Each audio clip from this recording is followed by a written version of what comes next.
This is Maureen from Quarantine, and I am talking about sobriety today.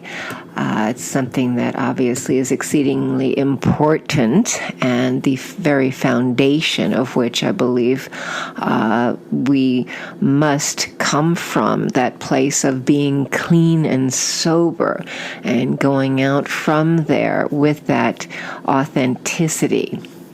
And knowing that indeed sobriety is, for those that can do things in moderation, from circa 1400, it was moderation in indulgence. So even the word indulgence, if one could do that, and not everyone can. There is an old French word, sobriety, which in any language is a state of being sober. In other words, not intoxicated. Although I think it's okay to be intoxicated, if you will, by life, in the best of ways, just in love with life. As in nature, natural, organic, all things beautiful and natural. Sobriety, again, moderation. So it's important to know one's limitations with regard to especially alcohol and drugs. So the word has been around for quite some time, and sober is steadiness. And gravity is another word for it. Gravity with regard to sober and sobriety. When we think of being grounded, gravity, being right here and right now. And that's recorded from the 1540s, being grounded in the present moment. Very, very important. And sobriety is also considered to be the natural state of a human being given at birth. Wow. The natural state of being given at birth. And so that's, again, that sense of being pure, being cleansed without the drugs, and the alcohol is a drug. So being truly present with one's very birth. And so again, that's that natural, organic state of being. It implies achieving balance, if you will. It's that balance. And it's funny, that came to me recently on one of my walks, a Moody Blues song, of course, a question of balance, because I was really questioning it. What is balance? And if one can maintain their balance, there are those that can have a sip or two of wine and that's it. But for the addictive personality and those who are way overindulging, and may I add in here that the overindulgence comes from the dis-ease of alcoholism. Thus, it's not a you are bad scenario getting good. It's a you are sick getting well. And this is exceedingly important to know going in that it is. The American Medical Association has declared it a disease, and it is hereditary. And if one but looks, one can see that if it is in one's family. But here's the grand and glorious news, is that there is indeed a solution. There is an answer. Most don't have that moderation. So for that, that calls for the life force to step in and help those who are suffering from, and so many in the world suffering from drug addiction and alcoholism. And it's touched everybody's lives in one way or another, or through a relative, or through a friend, a neighbor, in the workplace. And it's a global thing. It's around the world. And of course, if a practicing alcoholic decided to take up residence on another planet, somehow a good alcoholic practicing would find a way to make sure they had their drug or their alcohol. And that's the nature of that beast. And it is a beast, the disease of alcoholism. It's that sense of ism. And ism is I, self, me. So when we think of that, it's about, interestingly enough, the juxtaposition and the irony is to get out of I, self, and me, that ism, in order to achieve that foundation of sobriety, of being clean and sober as the day one was born. How cool is that?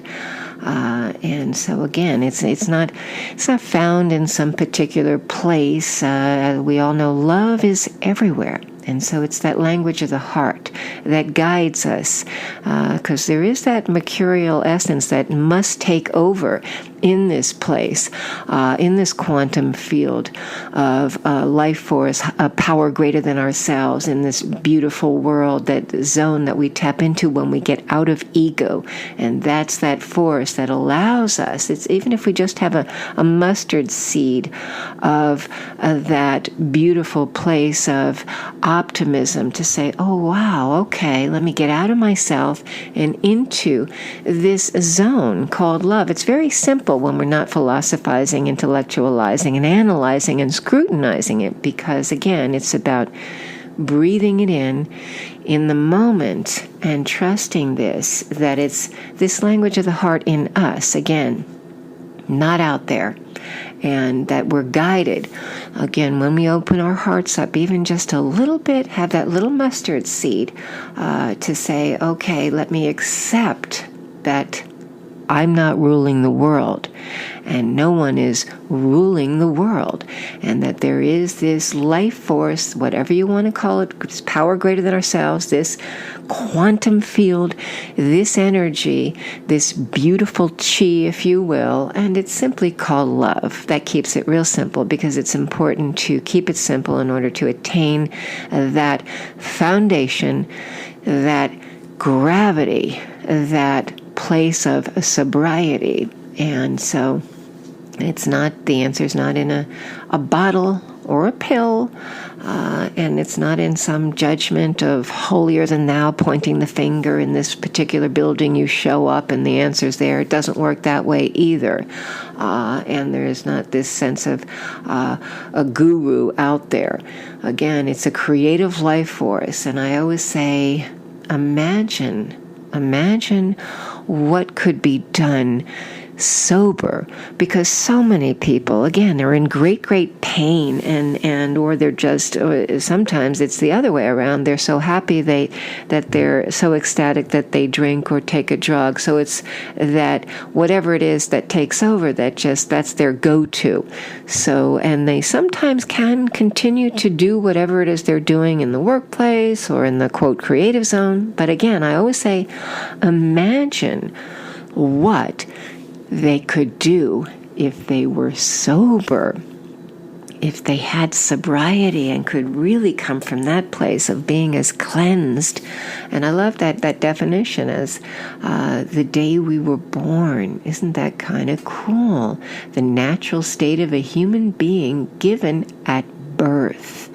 And again, so it's not that question of if you're intelligent, then you can get this thing, or if you're wealthy, or if you're religious, you can get it, because the bottom line that's the opposite of what it is. It's not, we mustn't, it's a great thing to be intelligent, but we mustn't think too much about it, because then again, we're in ego, and we're analyzing and thinking we can think our way into sobriety, think our way into the foundation, and it is the opposite of that. So there's again some juxtapositions going on with the word even think, because you have to think it through in order to know it's not what you want to do, but then you have to let go of those thoughts and that analyzing and turn it over again and turn it over again to this life force, because the bottom line is that the life force, that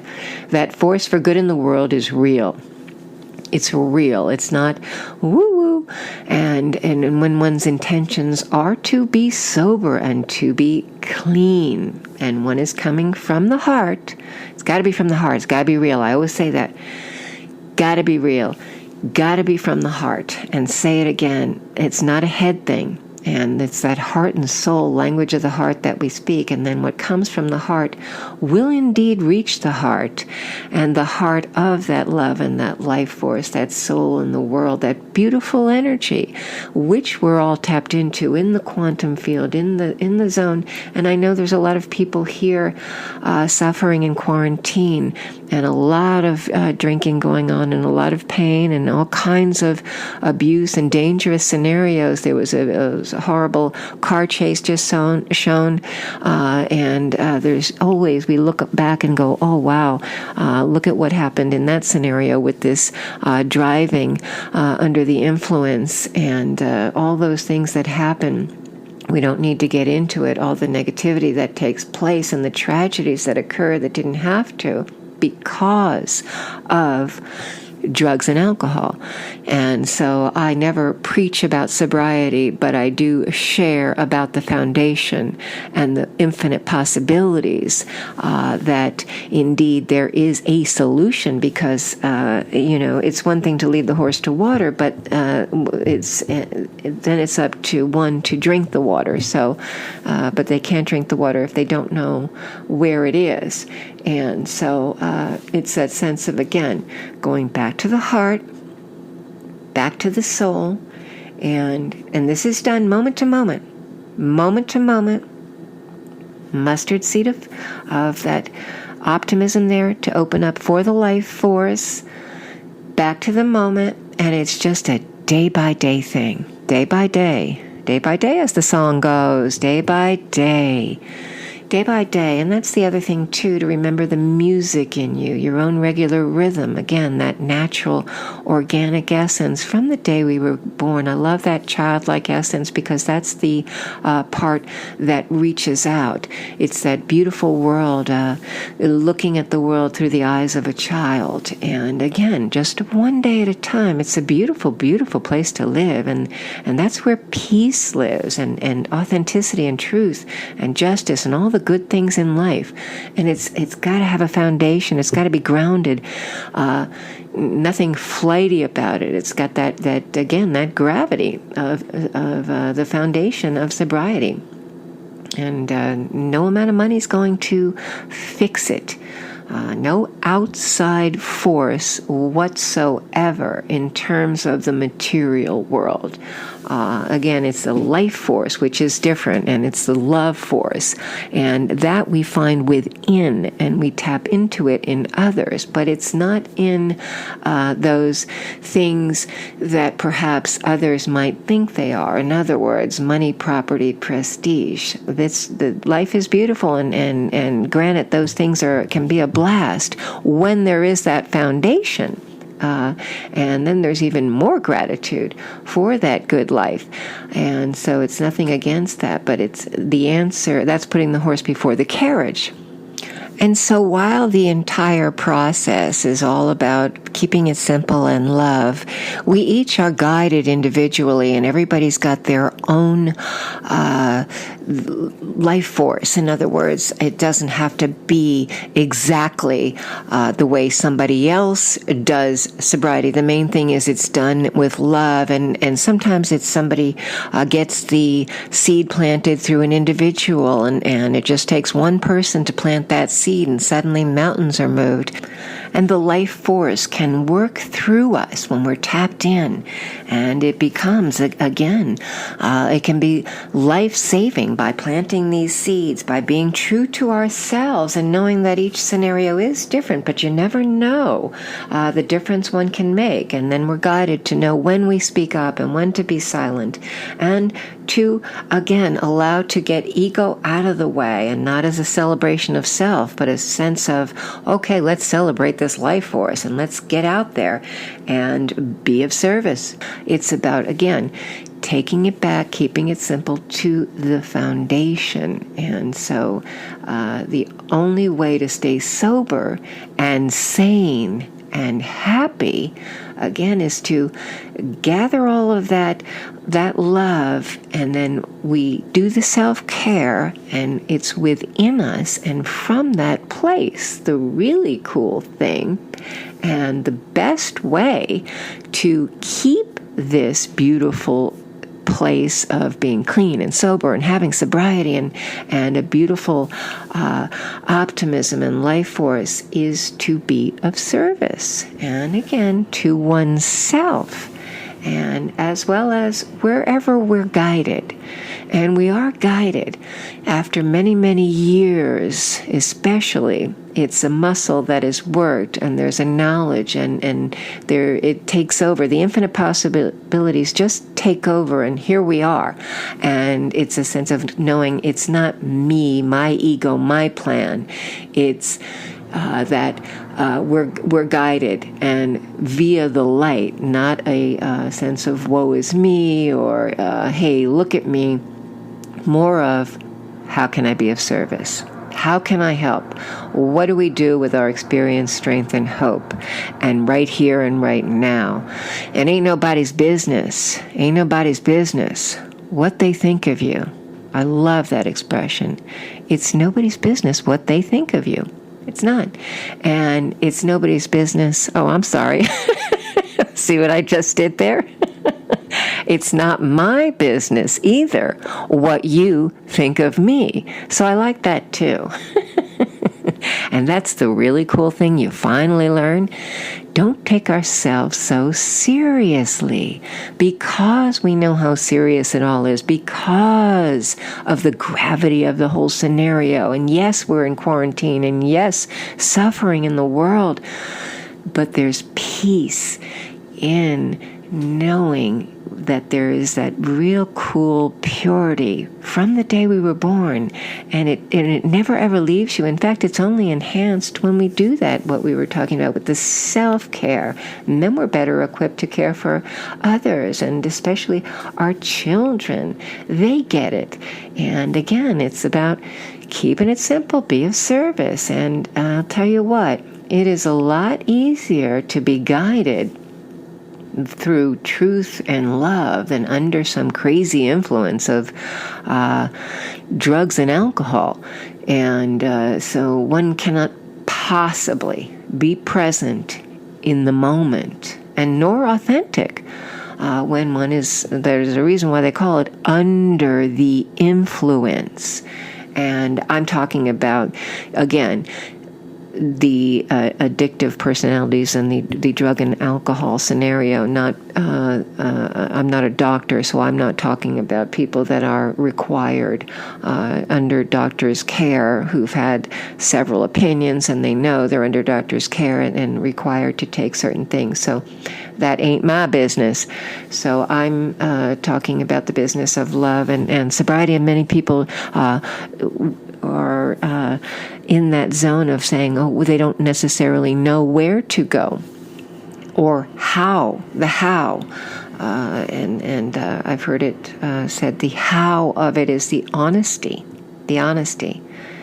and even the word honest with oneself, and that open-mindedness to be, again, even that little mustard seed of just, okay, all right, let me just be open, maybe just a little bit, because, it's okay to be a little cynical from time to time. And I think the true dreamers are really the true cynics. I'll say we, because we are the ones who have had the huge dreams and maybe they've been crushed.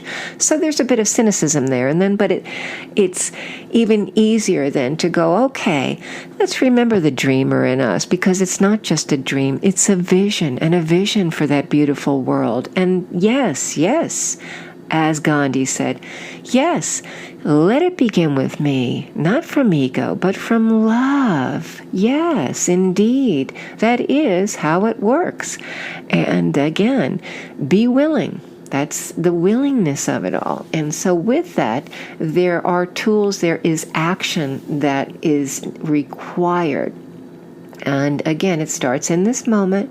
And, the addictive personality always wants more and more. I've heard it said too, somebody said they looked out over the entire ocean and their first thought is, wow, if that were all gone and that were all, let's say, their drug of choice, whatever that was, where in the world would they get their next one? And that's the mindset. So it's that thing that goes on in the mind, that always needing or requiring more, a disease of more, dis-ease, if you will, not at ease.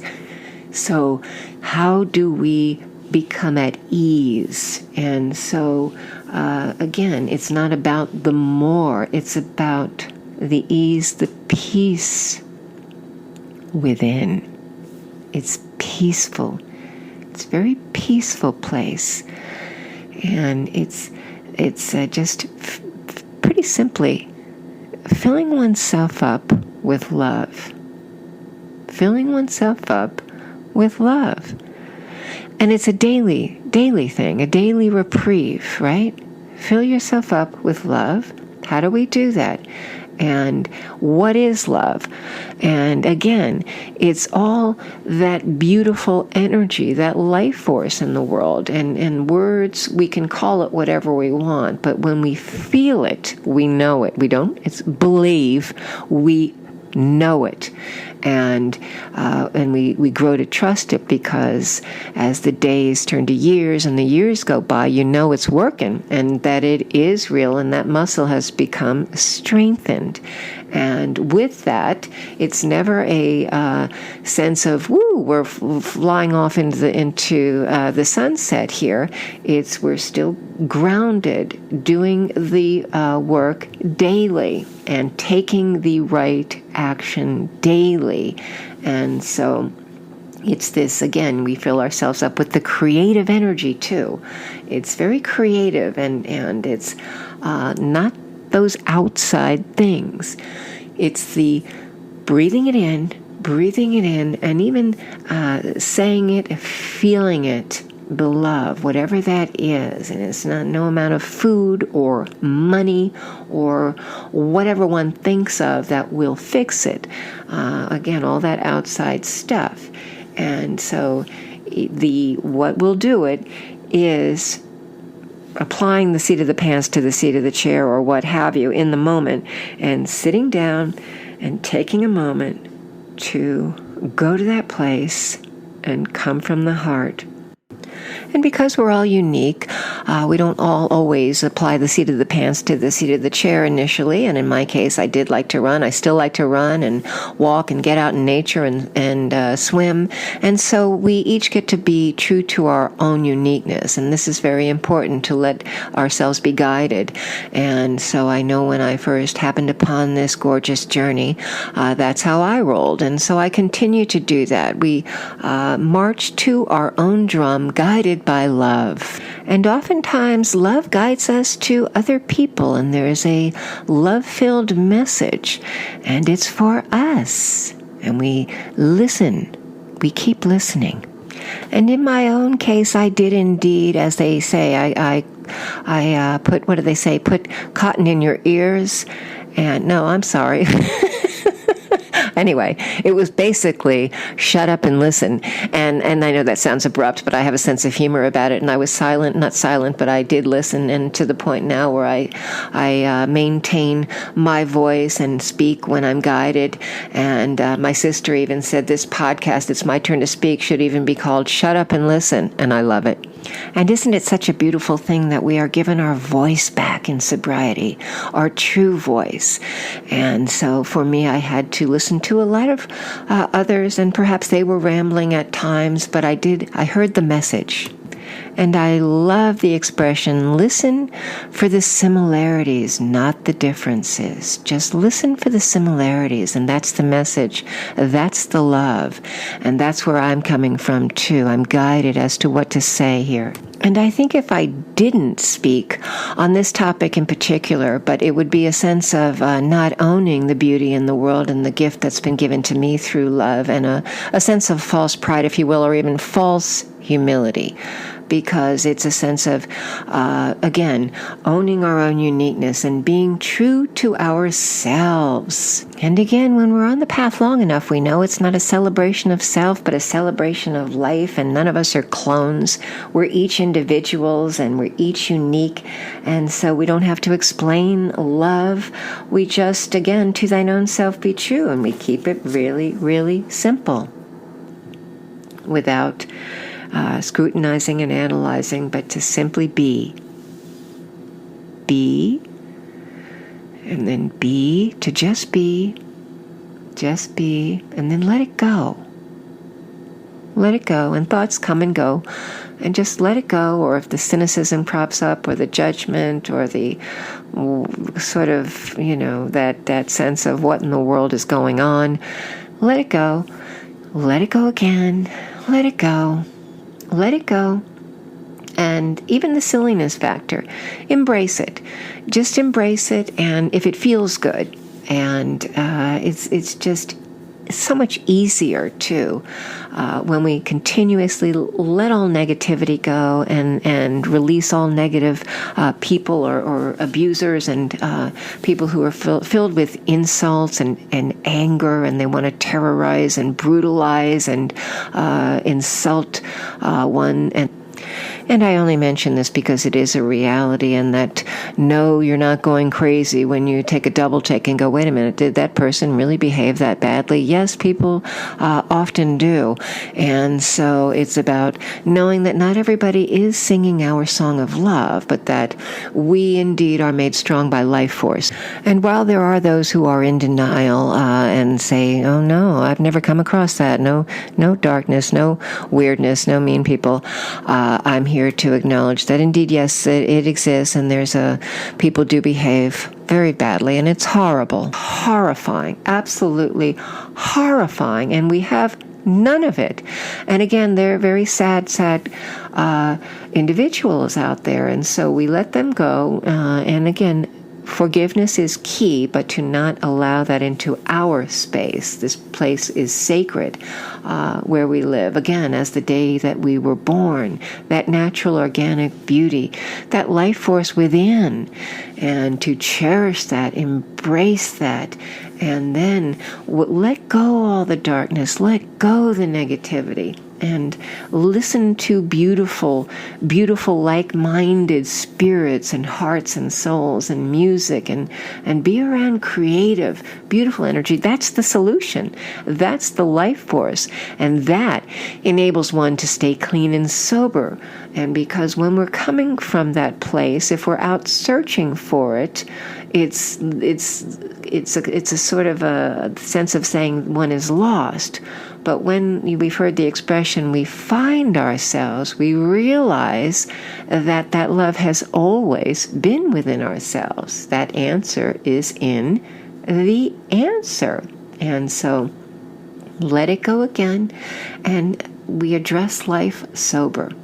Doesn't mean it's not painful. Doesn't mean people still, whatever, misbehave, if you will. But it's much easier sober. And so, again, there's nothing cute about a drunk or an addict. Nothing funny.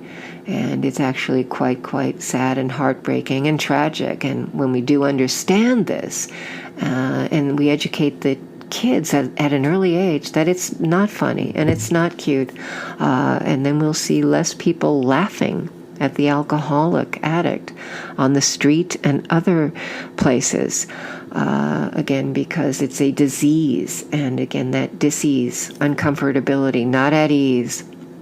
And so of alcoholism, it's not a joke, this disease of alcoholism, no joke. So it's really truly life and death that we're talking about here. Nothing funny about it, and very, very, very, very serious and sober.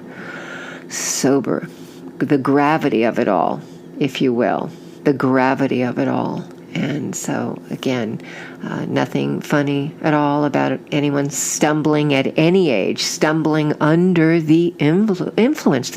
We see people stumbling down the street and we see others laughing at them, or we see them get behind the wheel of a car. And the reality is we won't go there. We know what not only can happen, but what has happened. And sadly, again, is going on. And it's a worldwide epidemic as well. Alcoholism and must be addressed. And the only place to come from when addressing this is with love. That is the solution. And it's in this moment right here, right now. Right now.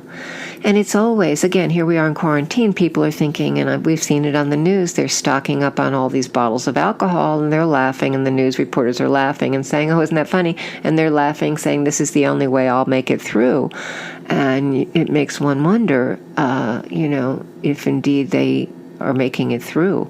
And so, again, this isn't from a place of judgment, no holier than thou. It's a place of reality check. And we remind one another not to enable, not to laugh and say, oh, that's funny. Okay, that's how you're going to make it through. Because, again, it's much easier to walk through whatever it is one's going through sober rather than attempting to sidestep it with some drug or with alcohol. And again, that only exacerbates the issue. And if anything, makes matters worse and more often than not, very, very dangerous. Very dangerous. So perhaps when we see others laughing at the quote, drunk, whether they're on the street or wherever they are, the Ritz-Carlton, it doesn't matter. Nothing funny, nothing cute about it, and we remind one another that perhaps if you're, quote, laughing with them, you're enabling them into the grave, especially if they have that disease of alcoholism and drug addiction. Again, it's about enabling them into the grave. So rather than enable, sometimes we got to speak up and tell it like it is. Tell it like it is. And I don't believe in, quote, tough love. I believe in loving people through the tough times and trusting that we're guided and coming from honesty, rigorous honesty. And I also believe if someone's actually seeking help and working on trying to get better and doing the very best that they can, and they're reaching out, then by gosh, let's be there for them. We don't shoot our wounded. So there's been many, many movies about alcoholism addressing this. It's nothing new. And it's happening as we're speaking. So many people suffering right now and under the influence and not knowing. And so it's important to gather the information and to always come from love. And it's just come to me full throttle to discuss this. And so to share again that there is a place and a foundation by which one can live and be clean and sober and sane and at peace. So, there are places to go, and again, one can tap in via the internet, and there's a lot of 12-step programs too. And then when one is out of quarantine too, as well, other meeting places very easy to find online and on a global scale. And so, even in quarantine, there have been there's a list of movies out, and a lot of them share the solution in the end, and a lot of them are tragic movies about alcoholism. And Days of Wine and Roses is another one. And in a lot of these movies, the good news is some of the lead characters do get sober, but sometimes the ending is tragic. And I always think, oh, wow, if only they could have gotten sober. And sometimes it's just there's no rhyme or reason to the disease, and there's only this life force and this sense of sharing and putting out the information in the world that, again, it's for people who want it, not for people who need it, as tragically we see not only in life, but in the movies and again, all over the world. And there's so many classic novels that deal with alcoholism and all the great literature. There's an alcoholic character in so many of the great books of all time. And again, the works of art we've witnessed and the beautiful artists we know who have died of alcoholism, and the singers and songwriters and filmmakers, and just so many beautiful movies. And we tend to sometimes romanticize about it. I know I have from time to time, and as a fellow artist, and there's nothing romantic about it. I think it's even more romantic approaching life with a clean, clear mind and heart, and we can truly maintain that sense of romance too in sobriety. And so much of the great art in the world makes even more sense to me with that clean, clear mindset and the sense of, wow, no, it's not romantic, drugs and alcohol, and what people could have done had they found sobriety. And now the movies, we can really look at it. It's a new day, and we're in the new millennium, and the times they are a-changin', as Bob Dylan sang about. They are. And so it's a new renaissance, a revolution in sobriety. And there's so many cool works of art coming out now, and there's a great movie that came out a little while back called Flight. Really worth watching. Truly recommend this movie. And such a beautiful reality check. And I think Rob Reiner just did a beautiful film with his son, Nick. I believe it's called Being Charlie, and there's so many. And I review the old school black and whites, as my daughter calls them, black and white mama, from time to time, and there's some cool old school films as well. All Cry Tomorrow is another one, A Star is Born, and Lost Weekend. My Name is Bill W. is another one. There's another one, When a Man Loves a Woman. And, of course, the story of Frances Farmer and many, many more.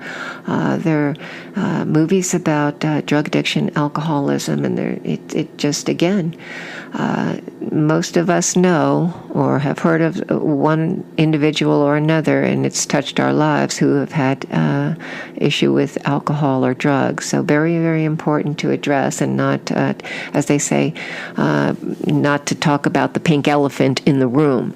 So we must address the pink elephant in the room. And so,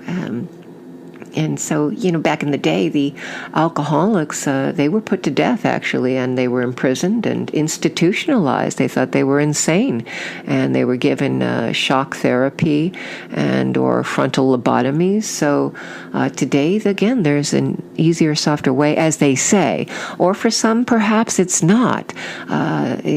So and again, I don't judge that, but I want to put it out there that there is a solution. And again, that answer's in the answer. It's not in, whining, or, as they say, pour me a drink, and or singing the blues, or everybody coming up with their excuses. And so it's not in pondering the scenario or the situation, or, again, philosophizing about it, or saying, oh, maybe someday in the future. It's now.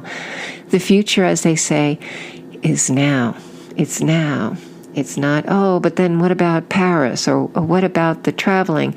And the good news is, again, all over the world, there's a solution, and people staying clean and sober all over the world. So, and one can do everything and do it even better sober. So that's the good news. And it's really, really quite simple. And just let go of one's ego. And we all need that reminder, all of us. No one is better than the other, and to remind one another, too, in that sense of humility, no ego, to humbly ask for help, and that's okay, to let the ego go, and let it go again, and to know we're human. And we keep saying it over and over again. Replace all of that ism, if you will, in that sense of more and more, with all the good things in life, and that's okay. And so again, if one wants it, just simply come from the heart and get it, and get it and keep it simple, as they say, keep it simple, silly. And so there's many, many tools, but none of them, again, amount to a hill of beans if one doesn't have this foundation of being clean and sober. And this sober life, again, it isn't for everyone who needs it. It's got to be wanted more than anything. Got to be primary purpose. Got to want it every single day. One day at a time. One day at a time. That's all. That's simple. Release all the naysayers, all the negative ones, holier than thou ones. Let them go. Let them go. Let it go. The answer isn't in a particular place again, or any place other than the love, and turning things over to this life force, this love, simple power. It's indeed the most powerful force. So powerful. In the whole world. And this superpower we're discussing is life-saving. And again, it's not one person that can come to the rescue and save. It's this life force, this love. And I'm not here to convince anyone, but the question is, how do you know you have another one in you? A lot of people don't make it. As we all know, it's like Russian roulette. Anything goes when under the influence. But in sobriety, and I sometimes like to call it slow-briety, because it works, and it works slow and easy. So tap into this life force and join us in this glorious sober journey. And reality check, it's not always pink cloud time. I've had moments where the pain has been so great, I thought my heart was physically breaking. But again, great mantra is this too shall pass. And I've also had beautiful moments where I play the music full throttle and life is in session. So, as I say, carpe diem and embrace the love right here, right now. And if you can, even try to smile and say the word love.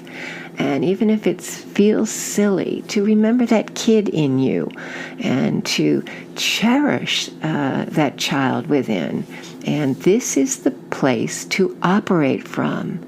And these are the game changers here. This is, world changers. This is, we're not messing around. Again, this is life and death. We are not messing around. This is where the infinite possibilities are. So I stand very strong in this, and I come from this place saying, okay, how can I share my experience, strength, and hope? How can I be of service? I meditate, get my ego out of this, and no mumbo jumbo rambling on. And I know, well, from time to time, I know I get a little bit intense, and that's okay, because life is intense sometimes. And so I just breathe it in, breathe in the love, and replace all negativity with beautiful, even comedy, silliness, creativity, no toxicity. Push it away, gone. Sorry, bye-bye, no toxicity. Only great vibes here. Only great vibes and love every single day. One moment at a time. One moment at a time. And this life force is real. How cool is that it's real? Doesn't cost anything. No money. No, you don't have to beg, borrow, and steal. It's real and it's free. And when you're really in it, it is fun. It's such a great way to really thrive, not just survive, but to really thrive and always be learning and always be willing every day to, again, to even go and reinvent ourselves again in sobriety, invent ourselves again, and to be guided, this way, there, and then to not even, analyze it or get ego in there, but to let it go. And again, with sobriety, one's better able to meditate. I'm a big meditator, and I love being guided and just being still. And the longer I'm on this path, and I feel, again, clear as the day I was born. There is real, that's the power, that's the love within when we're meditating and we're listening and it's so peaceful, and it's so quiet, and we're guided, and it's very, very clear state of mind right now. And we allow this light in, and I'm sending it out right now, whoever's listening all over the world, and I thank you. By the way, I see you, baby. I see you, and I feel you, and it's love. And I send that out, and I shine that light, and it all comes back. That's what the cool thing is. We're all tapped into this life force, and it's real. And then we allow it in. And when I'm meditating, that's where I'm guided, and that light comes in, and it's always there, whether we're driving down the street, wherever we are. But I like to stop and then to shine this light. And again, it shows up not just once we're established in our very home and in our very temple, our bodies, and under our own roofs, then we go out from here, and we're guided. And from this place, we create, we're of service, and we learn how to be a great parent, and to be the best that we can be. And this is to be human too. And then part of this too is knowing about forgiveness, gratitude, about learning what it is to apologize and to say, ooh, wait a minute, I'm not perfect, but to be willing and to keep forgiving, keep loving, releasing all the resentments, and to also understand really on new levels as time goes by what gratitude is and forgiveness. And again, to let it all go again, and to really embrace it, and to say, wow, and to forgive oneself. And so one isn't able to forgive oneself and others when we are coming from love. And in that same way, it's easier to forgive others when we have forgiven ourselves. And then that to be grateful. And again, this muscle is being worked and strengthened. The more we work it, we got to work it. We've got to take action. It is about action. That's the solution. And this will allow one to make it through the days and the nights with a clean and sober state of being. No matter what's going on, no matter what. Yes, indeed, we're in quarantine. Yes, there is horribleness in the world and the police brutality.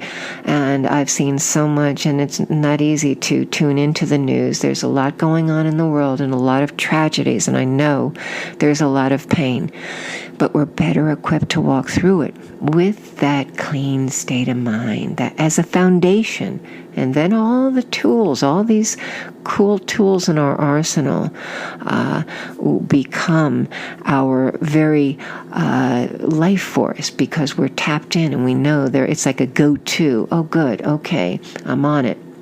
And that there is a solution. This is our solution here. This is our answer. And it's way, way cool, actually, and because we know it's the life force, and then when you know it's real, it's something really beautiful about it. That's wow. And then you even, for me, I like I said, I look at nature. I'm looking around. We get out of ourselves. Isn't that nice? We're out of ourselves, especially when we're being of service, or even get out of yourself. Look at ocean. Look at the big vastness of the sky, and get out of oneself. And again, there's peace here. And, or what do they say? If you want to be happy, go and make someone else happy. Because so many people are saying, well, they're drinking because they're not happy, or they're drinking because... That's not the solution. And no judgment again, but just to keep loving oneself. And it's funny because we make ourselves happy and the child within happy when we're in this beautiful state of mind. And it's kind of just really cool. It's a place of authenticity and all that kindness and love and all the things that are good in the world. And So I question anyone who professes otherwise. I just do. I don't know, when they're coming from such negativity over and over and over and over again, and bombard one with this fear and this negativity, and they're deliberately cruel and hostile and aggressive, and then the abusers. And it's not, again, I say this because we're not in denial that this exists. And indeed, these people, they're just not on the path, and perhaps they never will be. And to let them go and let it go, as it's toxic, it's exceedingly toxic, and they're not likely to be of service in any way other than to attempt to serve themselves. So it's just a crazy merry-go-round for a lot of people. And so the only way off that horrible ride is to stop hurting others, to get the ego out of the way, and to, right now, not later, right now, make a new beginning right now. Right now. And to always, always do the loving thing. And this is true sobriety. It's not just putting down the drink or the drug.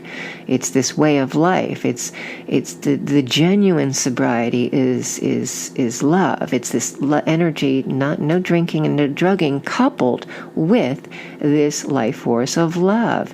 And so it's genuine sobriety. It's not unkind and it's not abusive. And genuine sobriety, it's a gentle, very truthful and caring world in sobriety, very vulnerable. And that is the true strength. It's, you can always tell, strong people are always the vulnerable, because we're strong enough to know that it's okay to cry from time to time. It's okay to be kind. And like-minded individuals sense this, and this is the stuff that saves lives. This is the stuff of life. I think it was Shakespeare that said that. The stuff that dreams are made of. Or was that the Maltese Falcon? The stuff that dreams are made of. And that's that beautiful life force. Make it a beautiful vision rather than even just a dream. Make it a gorgeous, gorgeous vision, and hold fast to that vision. Stand strong in that foundation of sobriety. And so again, I never appreciate anyone who's trying to control or force anybody or myself to do anything. And speaking of control, I should quickly briefly mention the 3 C's they discuss regarding alcoholism, be it yourself or someone you know. The 3 C's are: you didn't cause it, and you can't control it, and you certainly can't cure it. And I know for myself, I never ever buy or want to associate with those who are consistently trying to control. It's not right. Because I tune out when others are throwing their weight around and can't get with that mindset. And I don't engage with abusers. It's just too toxic, and it's not good for those on the clean and sober path or anyone else on the beautiful life force path. So there's great peace and joy, and obviously sobriety in tapping into this force for love in the world. And of course, the ongoing rule is to not pick up. Don't pick up a drink or a drug. It's that simple. And that's no matter what. No matter what. Get out of one's own way. And for me, not just because I'm a parent, but I have always, for many, many, many, many years, and 36 years now, choose sobriety.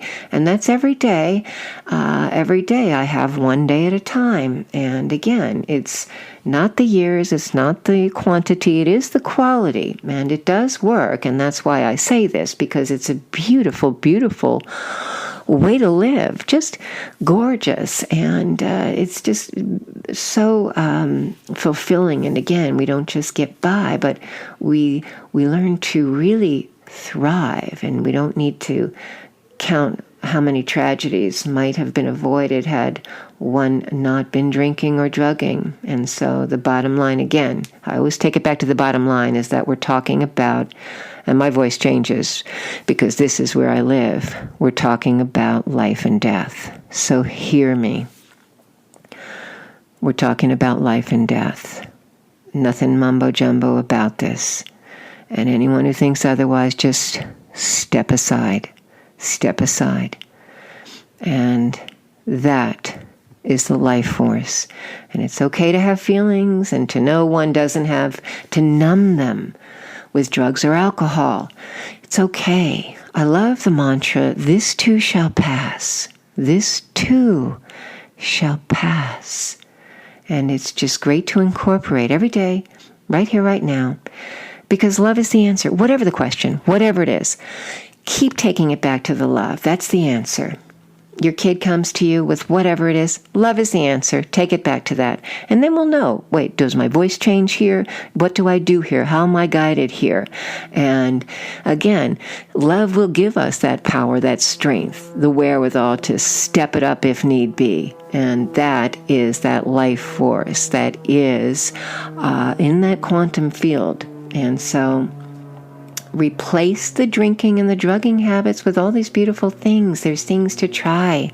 And great fun to have, too, with the kids. I try cooking. I'm a vegan, and I love doing beautiful, fresh, organic foods. And it's a healthy way of life, and exercise, of course, is key in sobriety every day. Do it every day, even a simple stretching or a simple walk. Go out in nature. Nature is a great healer. And explore classes. And in quarantine, there's all kinds of classes you can do online, always expanding and learning and growing, because again, nature abhors a vacuum, so we must fill up all those hours spent drinking and drugging and replace it with all beautiful energy and all that creative juice. It can really energize one. So it's great potential there. And make it work for you, all of that passion and all that angst and even the suffering. It can be great energy to put into creativity. And even anger can be used to be channeled into greatness, because it's passion, it's pain, it's power. And rather than being depressive and repressing it, take that passion and put it into the solution and make it work for you. And even if you need to, rock out with it. Go to town with the music, full throttle, sing out loud. Make it work for you. Get in the car. And if need be, maybe yell in the car. Obviously not at people. But release it. Turn it around. Channel it. And again, creation, not destruction. Check out all these different options online. Take up painting is a cool one.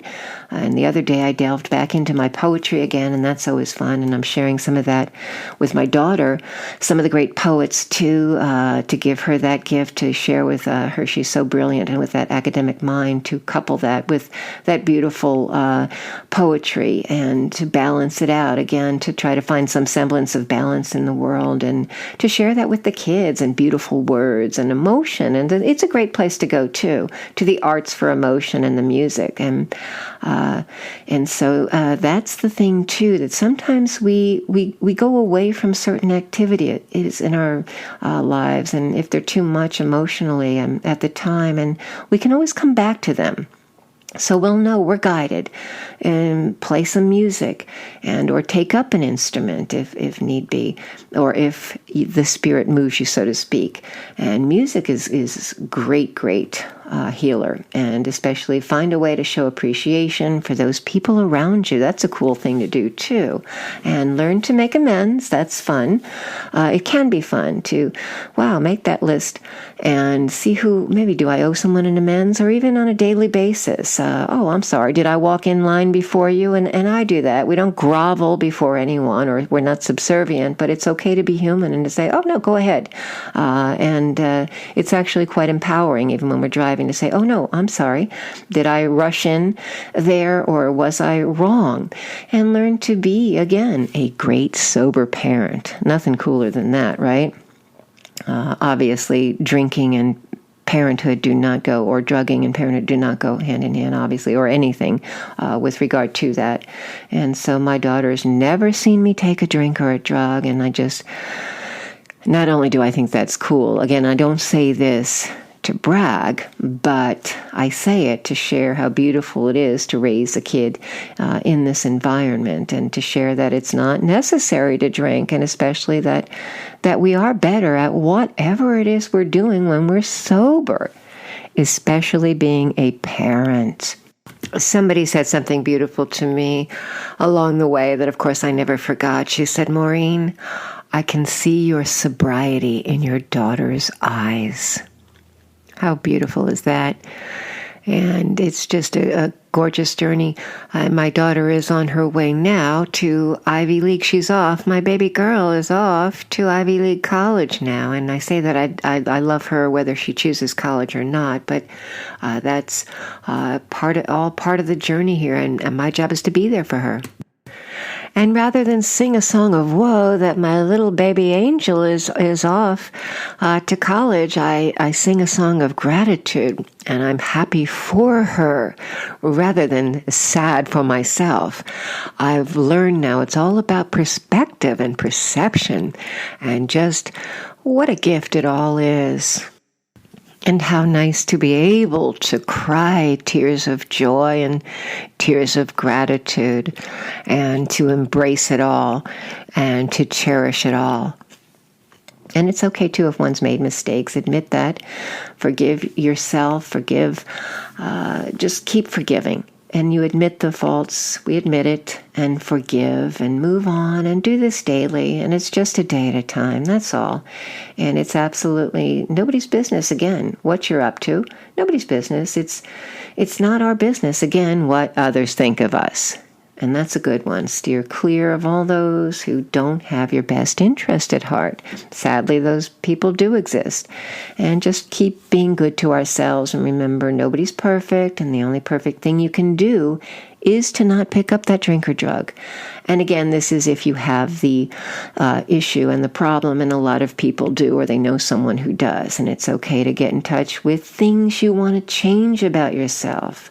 And this is a great starting place in sobriety. So long as you know you can't change others. Can't change others, and it's futile. That's the definition of insanity, as they say, repeating the same thing over and over again, expecting different results. So, and that's ego too, thinking one can change somebody else. So one can say, I'd like to work on not getting so angry, perhaps, and we can change that about ourselves, or not being so fearful or anxious or mean or judgmental or whatever it is, jealousy, no gossiping or controlling, materialistic, and any darkness or defects we feel we might have, to just release them and work on them. And the list does go on. And more is revealed as we go, and that's okay too. Another great tool is the old-fashioned pen and paper, and it's not a one-time deal. We use these resources daily. Pick up the pen and paper, write down resentments if need be, and then get rid of them by talking to somebody about it. Just release it somehow or another, and release the anger, release the rage, release the resentment, and then just rip up that piece of paper. Get rid of the darkness and whatever it is that's bothering one, to not hang on to it. And so it's a good idea to just throw it away and just write down then gratitude lists every day. It's like fresh water again. Cleanse ourselves daily, refresh ourselves daily with all the good mojo. And this will keep you sober. Love. And it's the most powerful life force in the world. Keep going back to that. Keep going back to it again. And others may hang around with their toxicity, and again, they have their own issues. We have none of that. Make the note, and eventually the light shines so bright that, as a friend of mine said recently, those naysayers and those whatever it is with the darkness and those that don't have our best interest at heart, they scurry off into a corner. And then we learn also a great tool is the gift of being able to say again, I'm sorry. And not only I'm sorry, but as I've been known to say even to my daughter from time to time, I'm sorry and I was wrong. To say I was wrong, that was wrong, if we're wrong. And if we're not, so be it. We'll be guided. We'll know if we owe an amends. Back in the day, there was a famous poster, love means never having to say you're sorry. Well, to my way of thinking, because we love, we say we're sorry if we've wronged someone. And because, honestly, it feels good. And I feel authentic when I go, oh, wait a minute, I'm sorry. And to mean it, not, you can tell by the way somebody says something if they're sorry. I've known people who go, I said I was sorry, and they're yelling. And they yell, and you're going, no, you're not. So it becomes not just what you're saying, what are you doing? What are you doing with those words?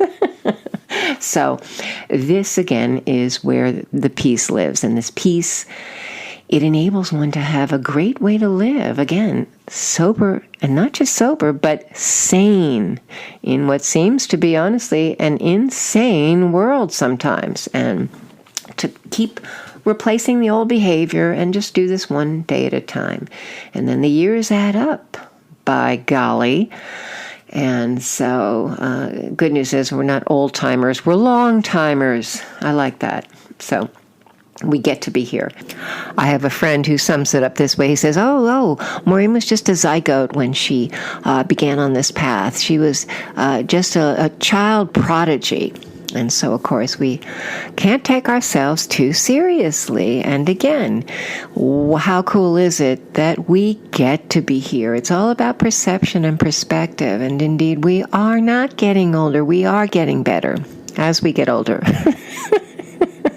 All about perspective. And it's all okay.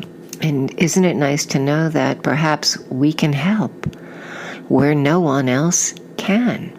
Because of what we've been through and our experience, strength, and hope. Again, perspective. I get to help. Again, while it is not a race, it's a process. It's a journey. And enjoy this sacred journey right now. No racing. Again, I go back to the turtle. My sister and I share about the turtle, and we'll send each other out of nowhere a picture of a turtle to remind each other, easy does it, slow it down. Take a breath, and it's good to know, It's good to know. Easy does it, slow, steady, no racing, and it's good to know, again, that it works. And it keeps on working when one is honestly working it. Got to work it. It's, again, action. That key word is honesty. And, of course, being willing to do that footwork. And to go and say, I'm sorry to those you've harmed, to continuously strive to go with the force for love in the world and to put one's ego aside. Got to keep doing it every day. So it's just for today. Just for today. Breathe in. Right now. Good energy. And again, give yourself this gift all over the world. Right now, it's precious. Cherish this moment.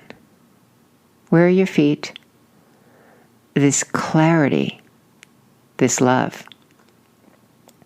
Doesn't mean there won't be painful, excruciatingly painful sometimes, painful days, and that's life too. And I've known, again, excruciating pain in sobriety, but when we understand that life does break our hearts and that life is filled with loss, a lot of loss sometimes, then we're better equipped to walk through the torturous times. And sometimes I won't, baby step or I won't, sugarcoat it. That sometimes it does feel torturous, and that's life too. And anyone who says otherwise or who claims that life is always perfect and a day at the beach, well, they ain't dealing in reality. And I wonder what they're selling.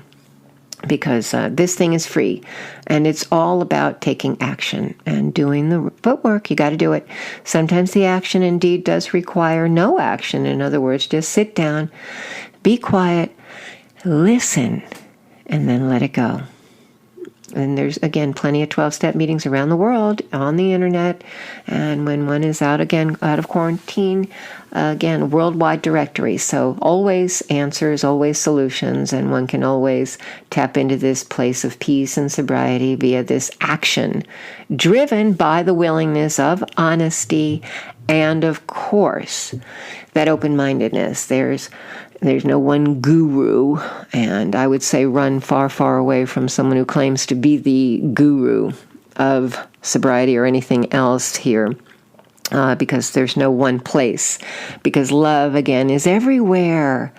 And it's good to gather the information and be around like-minded individuals who have worked this and are now into the solution, so that way you know, yeah, we're the real deal. It does.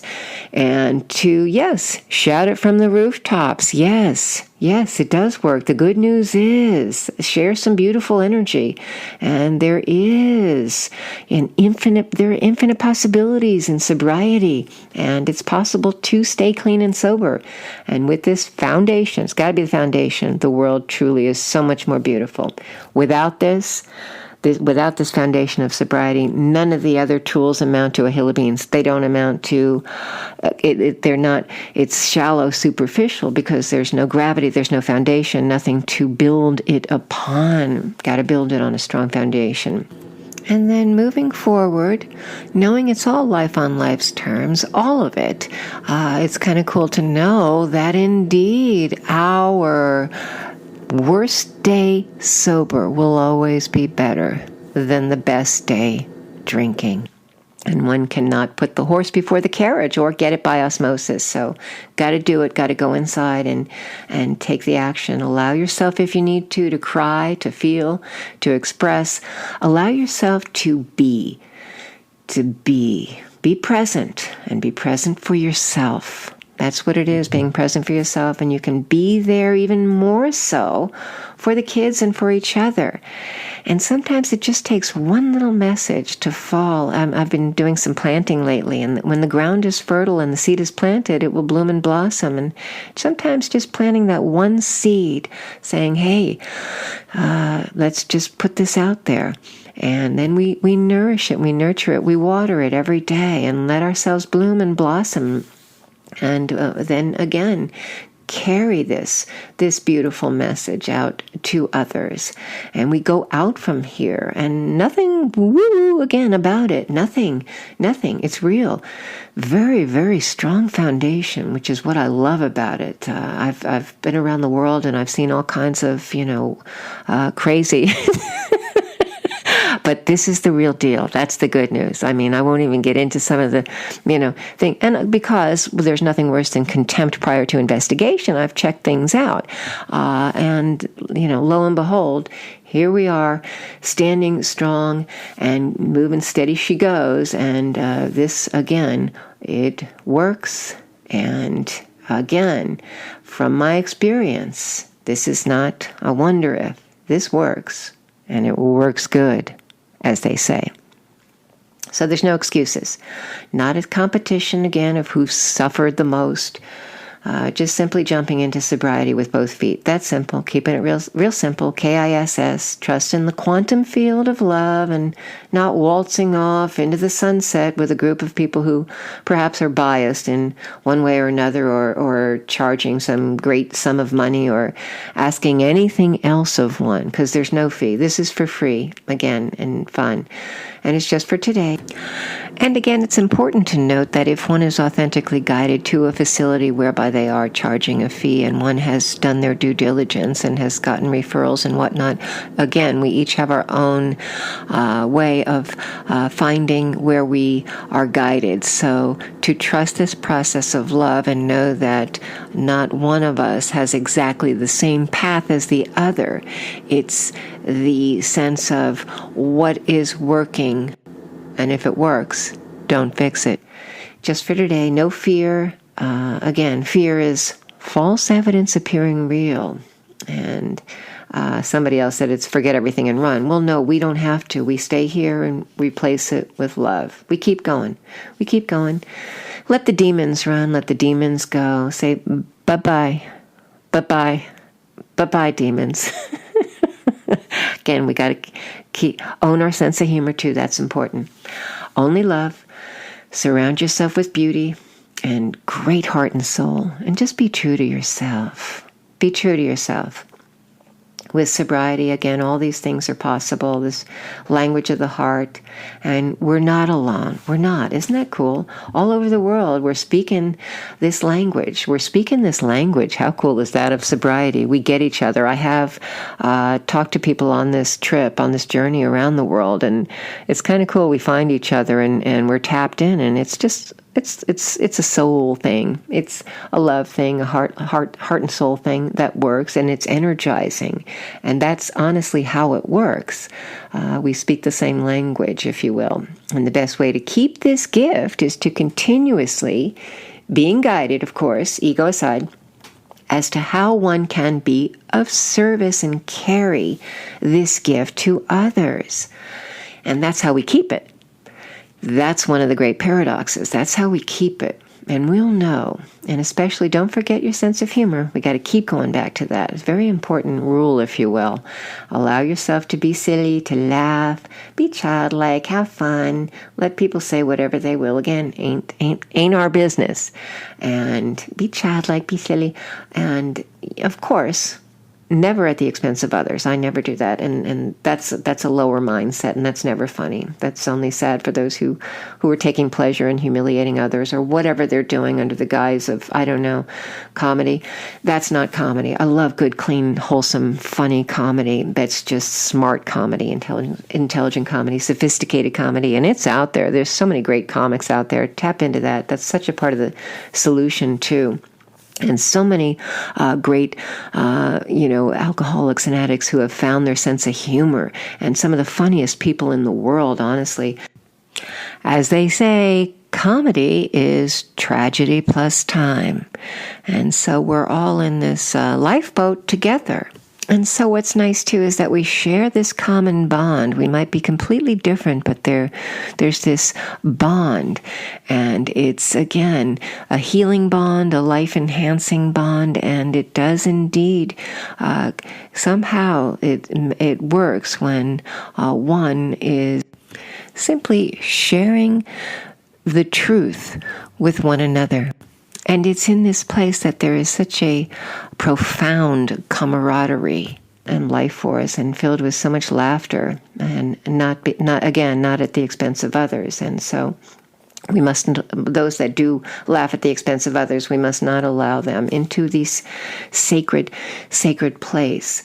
And this is where we get to truly laugh, and we truly enjoy life. And so in the same way that we learn to laugh, it's because we have cried. And like the saying says, teach us to laugh again, but don't ever let us forget that we cried. And we find the balance with the grief. And if we're grief-stricken, so be it. We sit down and have ourselves a cry.